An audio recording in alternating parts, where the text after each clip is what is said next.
नमस्ते दोस्तों। Hi hello parents and students. मेरा नाम डॉक्टर मोनिका जैन अग्रवाल है और Indian online school a school for olympiad champions के चैनल पर आपका मैं बहुत बहुत स्वागत करती हूँ। तो हमारी थर्सडे की सीरीज में हम डिस्कस करते हैं हर एक बार एक नए ओलंपियाड के बारे में। इस बारी का विषय है हमारा इंडियन टैलेंट ओलंपियाड। इसके बारे में हम पूरी जानकारी देंगे आपको विस्तार से। वीडियो शुरू करने से पहले मैं रिक्वेस्ट करूंगी, हमारे चैनल को ज़्यादा से ज़्यादा सब्सक्राइब करिए, शेयर करिए, लाइक करिए और नोटिफिकेशन का बटन प्रेस करना मत भूलिए। ज़्यादा से ज़्यादा अपने फ्रेंड्स, अपनी फैमिली में बताइए। बहुत सारे बच्चे को इससे बहुत लाभ मिलने वाला है। आइए बिना टाइम वेस्ट करे शुरू करते हैं हम आज का video about Indian talent Olympiads. बच्चों, आज हम बात करने वाले हैं इंडियन टैलेंट ओलंपियाड के बारे में। विस्तार से जानेंगे। इंडियन टैलेंट ओलंपियाड जो है एक डेडिकेटेड एजुकेशनल प्लेटफॉर्म है जो बच्चों के नॉलेज और एक्सीलेंसी इन एकेडमिक्स में बहुत ध्यान देता है। क्लास 1 से क्लास 10 तक के बच्चे across India can appear for these exams. और ये जो एग्जाम्स है हेल्प करते हैं बच्चों की नॉलेज को, उनकी रीजनिंग एबिलिटी को और उनके लेवल ऑफ अंडरस्टैंडिंग को असेस करने के लिए। 2012 में ये स्टैब्लिश किया गया था इंडिया के लीडिंग एकेडमिशियंस एंड साइंटिस्ट के द्वारा। और श्री पीटी उषा इनकी ब्रांड एम्बेसडर हैं। और इस ओलंपियाड का उद्देश्य है बच्चों को आइडेंटिफाई करना, उनके टैलेंट को नर्चर करना, जिससे कि उनका एकेडमिक परफॉर्मेंस भी बढ़े। इंडियन टैलेंट ओलंपियाड के फायदे क्या हैं? ये बच्चों की लर्निंग एबिलिटीज को इन्हांस करता है, उनकी अंडरस्टैंडिंग को इन्हांस करता है, बेसिकली उनके कॉन्सेप्ट और फाउंडेशन पे काम करता है। और जो अवार्ड्स और रिकॉग्नाइजेशन मिलते हैं उससे बच्चों को मोटिवेट करना और उनको अपकमिंग चैलेंजेस के लिए रेडी करना। एलिजिबिलिटी के लिए क्लास 1 से क्लास 10 तक के बच्चे अक्रॉस एनी बोर्ड इसमें अपियर हो सकते हैं। लेवल 1 ओपन होता है सभी बच्चों के लिए। लेवल 2 के लिए क्राइटेरिया होता है, जो बच्चे लेवल 1 के बाद में अभी जो मैं क्राइटेरिया बताने जा रही हूँ उनको फुलफिल करता है, वो लेवल 2 के लिए अपियर हो सकते हैं। नंबर 1 क्राइटेरिया है, ये इनके क्लास वाइज जो टॉपर होते हैं, 20% जो स्टूडेंट अपियर होते हैं लेवल 1 में, वो इसमें अपियर हो सकते हैं। क्लास टॉपर जिनकी क्लास में मिनिमम 10 बच्चों ने एग्जाम के लिए अपियर किया हो और एटलीस्ट 50% मार्क उन्होंने लिए हों। सेकेंड लेवल का जो एग्जाम है वो साइंस, मैथ, इंग्लिश और जनरल नॉलेज क्लास 1 to 10 के लिए ऑर्गेनाइज किया जाता है। कौन कौन से सब्जेक्ट्स में होता है? Science olympiad, math, English, GK, computer, drawing, essay and social studies में भी इनके ओलंपियाड्स कंडक्ट होते हैं। आइए जानते हैं वन बाय वन हर एक सब्जेक्ट के बारे में। सबसे पहले है साइंस ओलंपियाड। क्लास 1 से क्लास 10 तक के बच्चे international science olympiad ISO conducted by Indian talent olympiad में अपियर हो सकते हैं। सिलेबस इनका जो आपका एग्जिस्टिंग स्कूल सिलेबस है वही रहता है, लेकिन क्वेश्चंस अगेन बहुत ट्रिकी होते हैं। कोई भी बोर्ड के बच्चे, CBSE, ICSE, IB, state board, कोई भी बोर्ड के बच्चे इसमें एलिजिबल होते हैं। बेसिकली ये बडिंग टैलेंट के लिए एक प्लेटफॉर्म है जहाँ पे उनके स्किल सेट्स को टेस्ट किया जाता है। डेफिनेटली आपको ये देना चाहिए। नेक्स्ट आता है मैथ ओलंपियाड। ये एक बहुत अच्छा प्लेटफॉर्म है जहां बच्चों को ट्रेन किया जाता है उनके बेसिक्स की अंडरस्टैंडिंग के लिए। ये नेशनल और इंटरनेशनल लेवल के जो बच्चे जाना चाहते हैं उनके लिए बहुत अच्छा प्लेटफॉर्म है। ये कंडक्ट होता है इंटरनेशनल मैथ ओलंपियाड के नाम से।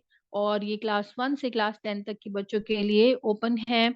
इनका सिलेबस भी सेम रहता है। CBSE, ICSE, IB, other state board curriculum सब बच्चे इसमें अपियर होते हैं। नेक्स्ट आता है हमारा इंग्लिश ओलंपियाड। इसका एम है मेजरली बच्चों की स्पेलिंग, ग्रामर, सेंटेंस और जो लैंग्वेज स्किल्स है उनको एम करता है। ये बच्चों को एक्सपोज करता है मल्टीपल नेशनल और इंटरनेशनल ओलंपियाड्स के लेवल के कॉम्पिटिशन्स में अपियर करने के लिए। अगेन क्लास 1 से क्लास 10 तक के बच्चे इसमें अपियर हो सकते हैं और इनका सिलेबस भी सेम। CBSE, ICSE, IB और स्टेट बोर्ड के बच्चे इसमें अपियर कर सकते हैं। नेक्स्ट आता है हमारा जनरल नॉलेज GK ओलंपियाड। ये एक यूनिक ओलंपियाड है जिसमें बच्चे out of the box thinking के हिसाब से काम करते हैं। पहले इसको माना जाता था, इसका नाम था national knowledge Indian talent olympiad, NKITO। अब इसका नाम हो गया है general knowledge GK olympiad. Okay, ये क्लास 1 से क्लास 10 तक के बच्चे इसमें अपियर हो सकते हैं और कोई भी बोर्ड के बच्चे इसमें अपियर हो सकते हैं। कंप्यूटर ओलंपियाड नेक्स्ट वन आता है, इंटरनेशनल कंप्यूटर ओलंपियाड। इसको हम ICO के बारे में भी जानते हैं। और जिन बच्चों को कंप्यूटर में अच्छा लगता है, जो उनका फेवरेट सब्जेक्ट है, डेफिनेटली ये एग्जाम के लिए उनको अपियर होना चाहिए। Okay, student from class 1 to class 10 can appear for this. और ये जो एग्जाम है, ये केवल स्कूल के थ्रू ही होता है और इसमें एक ही लेवल होता है। मैं ऐसा क्यों बोल रही हूँ, क्योंकि इंडियन टैलेंट ओलंपियाड स्कूल के रजिस्ट्रेशन के द्वारा भी आप इसमें पार्टिसिपेट कर सकते हो। और अगर आपका स्कूल इसमें पार्टिसिपेट नहीं करता है, एज एन इंडिविजुअल ऑल्सो आप उनकी वेबसाइट पर जाकर अप्लाई कर सकते हो। लेकिन कंप्यूटर ओलंपियाड का एग्जाम आपके स्कूल के थ्रू ही होगा। ओके, और नेक्स्ट आता है हमारा ड्राइंग, इंटरनेशनल ड्राइंग ओलंपियाड। सो ड्राइंग के बच्चों के लिए, जिनके लिए ड्राइंग फेवरेट सब्जेक्ट है, ये बहुत अच्छा ओलंपियाड है, right. Once in a year ये नेशनल लेवल पे कंडक्ट होता है इन रिस्पेक्टिव स्कूल्स ओनली। और इनका जो मोटिव है क्रिएटिविटी को बढ़ाना है। बहुत अच्छा लगता है जब बच्चे क्रिएटिविटी के लिए भी आगे बढ़ते हैं। ओके, क्योंकि ये बैलेंस करता है एकेडमिक्स और को करिकुलर एक्टिविटीज को। और क्लास 1 से क्लास 10 तक के बच्चे इसमें अपियर हो सकते हैं। डेफिनेटली आपको इस तरह के यूनिक ओलंपियाड्स को जरूर एक बार ट्राई करना चाहिए। ज्यादा डिटेल के लिए आप इनकी लाइक सिलेबस के लिए, आपको अगर क्यूरियोसिटी है कि कैसा होगा एग्जैक्टली, आप इनकी वेबसाइट पे जाके एक बार चेक कर सकते हो। एसे ओलंपियाड, नेशनल एसे ओलंपियाड, राइट। ये उन बच्चों के लिए है जिनको की बहुत ही अच्छी नॉलेज होती है सब्जेक्ट के बारे में, इंग्लिश लैंग्वेज पे कमांड होती है, उनको एक्सीलेंट सेंटेंस स्ट्रक्चर होता है और अच्छी वोकैबुलरी होती है। बहुत अच्छा प्लेटफॉर्म है ये बच्चों के लिए। और अगर जिन बच्चों की ये अभी तक नहीं है, वो इनसे डेवलप भी कर सकते हैं। जब आप तैयारी करते हो, डेफिनेटली आपको एक एडेड एडवांटेज होता है, आपको ये जरूर देना चाहिए। ओके, नेक्स्ट आता है हमारा social studies olympiad, national social studies olympiad, NSSO, conducted by Indian talent olympiad. एक ऐसा एग्जाम्स है जो बच्चों को हिस्ट्री, ज्योग्राफी और सिविक्स के बारे में ऑल अराउंड एक व्यू देता है। ये नेशनल लेवल पर वंस इन ईयर होता है और ये क्लास 1 टू क्लास 10 तक के बच्चों के लिए कंडक्ट होता है। एग्जाम का फॉर्मेट क्या रहता है, तो बेसिकली इसमें 3 पोर्शंस में डिवाइड होता है।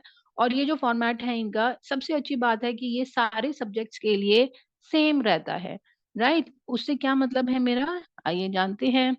सो जो हमारा एग्जाम का पेपर होगा, उसमें 3 पोर्शंस होंगे। सेक्शन 1 सब्जेक्टिव, मतलब अगर आपका मैथ है तो मैथ, साइंस है तो साइंस, इंग्लिश है तो इंग्लिश, लॉजिकल रीजनिंग कॉमन रहेगा और high order thinking related to your subject. Okay, so ये आपका जो सेम रहेंगे, ये science, math, English, general knowledge, computer and social studies class 1 से 10 तक के बच्चों के लिए यही फॉर्मेट रहता है। फर्क कहाँ पे आता है, क्लास 1 से 4 तक के बच्चों का जो पेपर होता है वो 35 मार्क्स का होता है। और उनका जो मार्क्स ऑफ डिस्ट्रीब्यूशन होता है वो थोड़ा सा डिफरेंट हो जाता है, राइट। अगर आप कंपेयर करो क्लास 1 टू 4 एंड 5 टू 10, फर्क आता है उनके टोटल मार्क्स में और उनके डिस्ट्रीब्यूशन ऑफ मार्क्स में, राइट। अवार्ड्स में क्या होता है, नेशनल रैंक विनर्स होते हैं। फर्स्ट रैंक में 8 बच्चों को दिया जाता है सब्जेक्ट वाइज, सेकंड में 10 बच्चों को दिया जाता है, थर्ड रैंक 10 बच्चों को दिया जाता है और फोर्थ को टैबलेट दिया जाता है। और अवार्ड भी बहुत अच्छे हैं, देखिए 1 लाख की राशि दी जाती है, फर्स्ट रैंकर्स को 40,000 की दी जाती है, सेकंड को, थर्ड वाले को लैपटॉप दिया जाता है और फोर्थ वाले को टैबलेट्स दिए जाते हैं। ओके, उसके बाद जो हमारे स्टेट के विनर्स होते हैं वो भी पीछे नहीं है, डिफरेंट सब्जेक्ट के हिसाब से और बहुत अच्छे नंबर में। मतलब मानिए 200 बच्चों को आप 4-4 हजार का अवार्ड देते हो, बहुत अच्छा मोटिवेशन है बच्चों के लिए। ओके, अभी जिन बच्चों का रैंक 11 टू 25 है, उनको एक्सीलेंस अवार्ड दिया जाता है, medal, class topper, district topper. मतलब बहुत अच्छा ये लोग करते हैं कि बच्चों को मोटिवेट किया जाए किसी ना किसी फॉर्म में। So Indian Talent Olympiad is a good initiative. All should participate in the ITU exam as this will help in your academics too. So parents, students and friends, hope ये video आपके लिए काफ़ी useful रहा है। बहुत सारी जानकारी आपको इसमें मिली है। कमेंट बॉक्स में प्लीज़ हमें बताइए आप और किस ओलंपियाड के बारे में जानना चाहते हैं या क्या और चीज़ आप ओलंपियाड के बारे में जानना चाहते हैं। हम डेफिनेटली आपके बारे में सुनना चाहते हैं और अकॉर्डिंगली आपको पूरी जानकारी देने चाहते हैं। So friends, thank you very much. मिलेंगे नेक्स्ट थर्सडे को फिर एक नए ओलंपियाड के बारे में जानने के लिए।